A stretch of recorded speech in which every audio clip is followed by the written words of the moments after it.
ऐसा कोई magic parameter या इंडिकेटर नहीं है जो यूज करके आपका स्ट्रेटेजी का पीएनएल बदल जाएगा। और ना ही ऐसे कोई 10 इंडिकेटर है जो आप डाल खिचड़ी बनाए तो वो ऑटोमेटिकली चलते रहेगा फॉर एवर।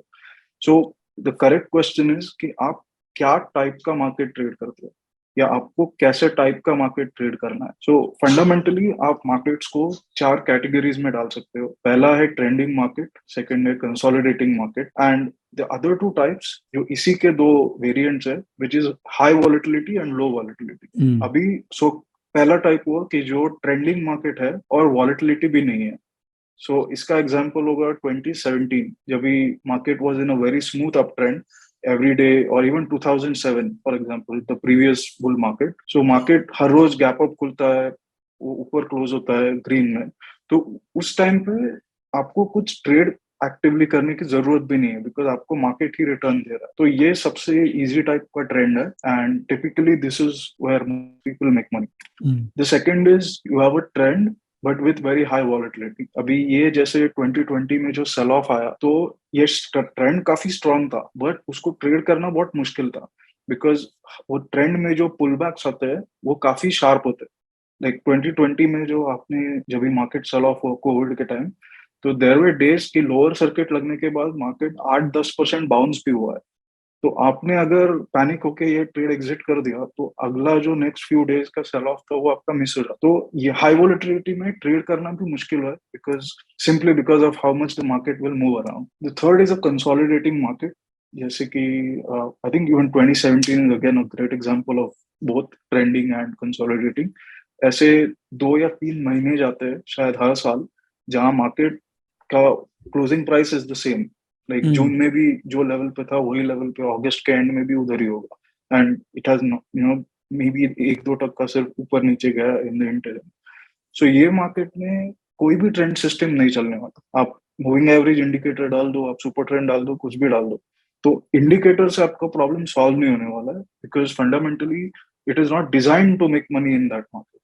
तो ये मार्केट में आपको सिर्फ फोकस करना है कि आपका सिग्नल्स आना ही नहीं चाहिए, या आपका सिग्नल्स आएंगे तो वो जितने कम हो सके उतना अच्छा है बिकॉज ट्रेंड सिस्टम सिर्फ ट्रेंडिंग मार्केट में ही कमाने वाला बरोबर है।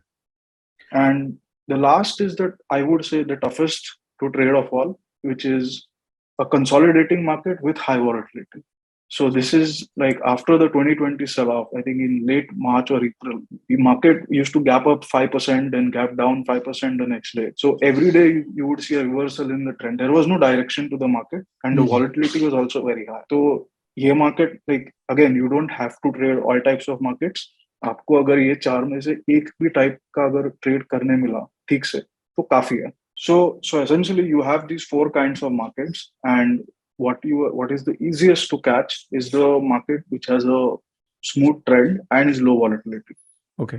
So that's what we are going to do today. We are going to build, find out how to build a trend following system that trades this type of market. Now, when you build a system, you shouldn't start with the indicators. वो हम लोग बाद में देखेंगे कि कौन सा indicator appropriate है हमारे लिए। Okay. पहले हमको देखना है कि हमें क्या टाइप का मार्केट ट्रेड करना है। तो फॉर हम्म। एग्जांपल अभी हमने डिसाइड किया कि हमें ट्रेंडिंग मार्केट चाहिए जो वॉलेटिलिटी कम है।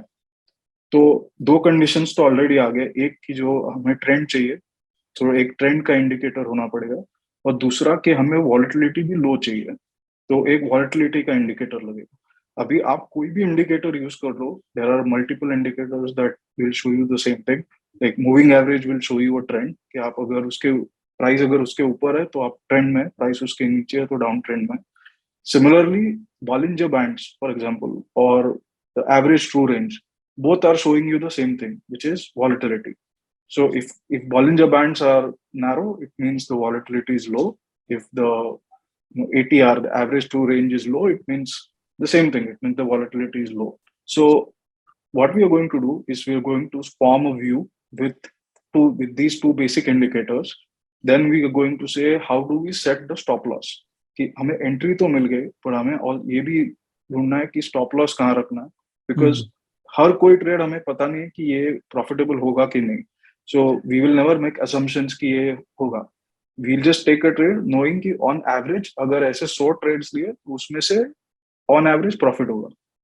सो of these we will find out कि आइडियली कहाँ पे स्टॉप रखना चाहिए, फिर हम देखेंगे कि पोजीशन साइज कैसे लेना चाहिए। Should we risk 1% of the capital, should we risk 0.5%, how do we allocate, and finally we will, once we have a system in mind, we will find out how to backtest this, because ये सब theory हुई, इसके बाद जब backtest में वो सही निकलेगा तभी हम उसको ट्रेड कर सकते हैं। So let's get started.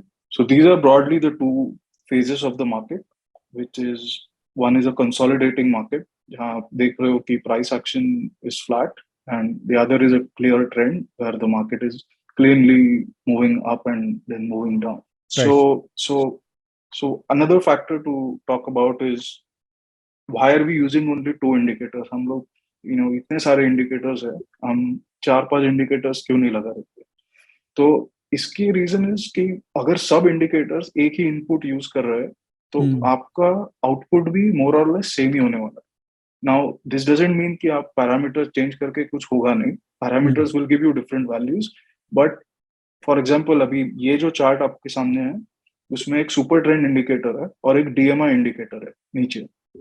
अभी इसके पैरामीटर्स ऐसे एडजस्टेड है कि दोनों में आपको सिग्नल सेम ही आने वाले, शायद 1 या 2 टिक्स आगे या पीछे होगा, बट अदरवाइज आपको सब सिग्नल सेम आने वाले।